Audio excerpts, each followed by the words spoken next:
We're going to talk about the scripts. We're going to talk about philosophies. And we're going to talk about beliefs, ideals, and the version. This all is about the same thing. Also aligned by philosophies, also by the script. So now the scripts of your life are the things that you subconsciously picked up from your parents and you didn't even know it. So sometimes you have a habit of doing something, certain thing, but you don't even know that it's actually given to you by your parents. So before you can even tap into the conscious mind, you have to look at the subconscious mind to see what is it in your life right now that is not a result of your own thinking, that has been a result of generational programming. So now they say that between the ages 1 and 7, most of your life has been programmed. Most of the things that you believe in, the way that you eat, your lifestyle patterns have been programmed by what your parents or lifestyle deem to be. So that means that between 1 and 7, you adopt certain philosophies about your life. So between 1 and 7, the scripts of your life determines your philosophy. Now, let me tell you personally about me. I grew up in a Haitian household. I don't know if you guys have Haitian friends, but my parents sometimes have a scarcity mindset. Now what that means is, turn off the water. Don't, I remember when I was a kid, I'm like, Mom, the water's cold and it's 50 degrees outside. I gotta let the water run before it gets hot. And he's like, turn off the water. You don't know how much. So guess what that does is when you're a kid, you might be operating out of the spirit of lack. You may think there is never enough. There's not enough things to go in the world. There's not enough money. There's not enough resources. Rich people are bad. So you picked up the scripts. You have the spirit of lack. That may be a philosophy. If you grew up Haitian like I did, but you probably didn't. I don't know how many Haitians we have in here, but I'm going to tell you about my personal experiences. You probably ate island food or whatever food you ate. You know, I ate island food, but you could eat whatever food that you eat. Think of the foods that you've been eating. Think of the food that you ate and think of the food that you eat now. Have you been eating the same food for your entire life? Please raise your hand if that has been the case. For the most part, you probably ate the same food that you eat in your entire life unless you change your lifestyle. So this is the scripts.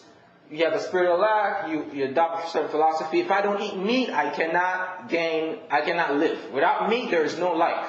So if you're trying to live a pescatarian lifestyle or a vegetarian lifestyle, and the script says, if you're eating leaves, you're a dying skeleton.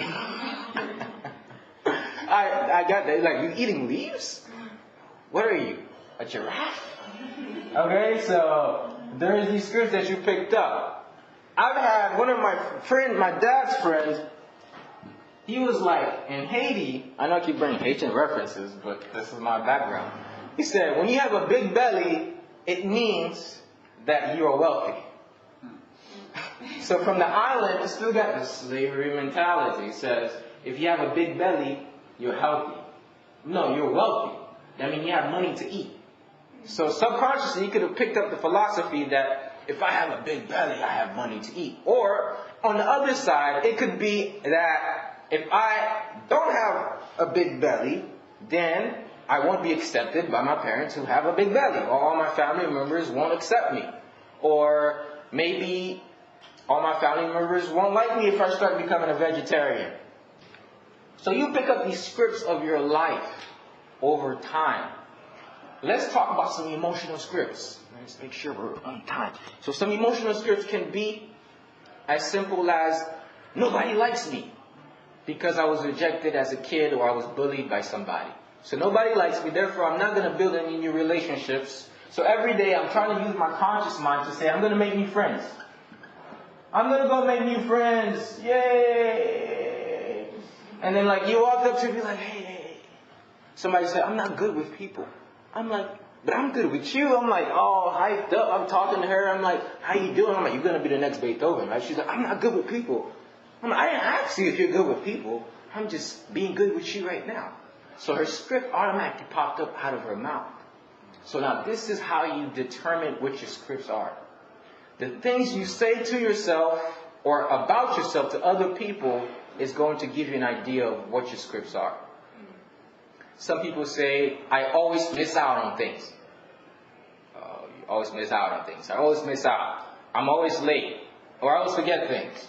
Or I always don't put things back. When my mom said, you never put things back. So I adopted her philosophy. I was like, oh, she always say, you never put things back. You never put things back. So now I forget to put things back. Now I'm consciously, because I got to the point where I'm being more conscious, I understood. So your philosophy is affected by your scripts. Okay? So all of these scripts, we could go on and on, but we're not for the purpose of this video. Okay. For the purpose of this speech. So now, let's think about some philosophies you may have held that have derived from the scripts.